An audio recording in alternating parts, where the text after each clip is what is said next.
Hello friends, नमस्कार। मैं मधु मिश्रा मेरे चैनल मधु जय मिश्रा में आप सभी का स्वागत करती हूँ। आज मैं एक कहरवा कजरी गीत लेकर आई हूँ। मेरे इस गाने को सुनिए और मेरे चैनल को ढेर सारा प्यार दीजिए और इस गाने को एंजॉय कीजिए।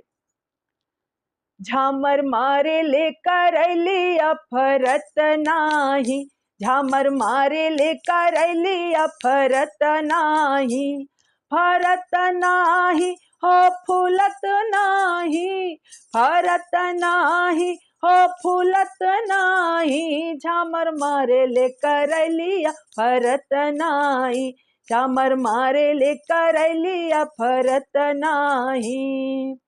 गोरिया के माथे पे बिदिया सोहत है, गोरिया के माथे पे बिदिया सोहत है, बिना बिदिया के गोरिया सजत नाही, बिना बिदिया के गोरिया सजत नाही, झामर मारे लेकर लिया फरत नाही, झामर मारे लेकर लिया फरत नाही।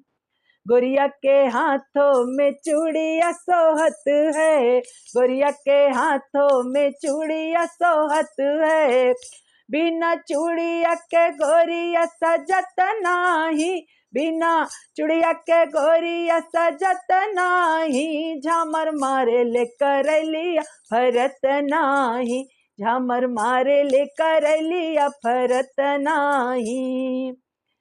गोरिया के तन पे चुनरी जचत है, गोरिया के तन पे चुनरी जचत है, बिना चुनरी के गोरिया सजत नाही, बिना चुनरी के गोरिया सजत नाही, झामर मारे लेकर लिया फरत नाही, झामर मारे लेकर लिया फरत नाही। गोरिया के पैरों में पायल बजत है, गोरिया के पैरों में पायल बजत है, बिना पायल के गोरिया सजत नाही, बिना पायल के गोरिया सजत नाही, झामर मारे लेकर लिया फरत नाही, झामर मारे लेकर लिया फरत नाही, फरत नाही हो फुलत नाही, फरत नाही हो फुलत नाही, झामर मारे लेकर लिया फरत नाही, झामर मारे लेकर लिया फरत नाही, झामर मारे लेकर लिया फरत नाही।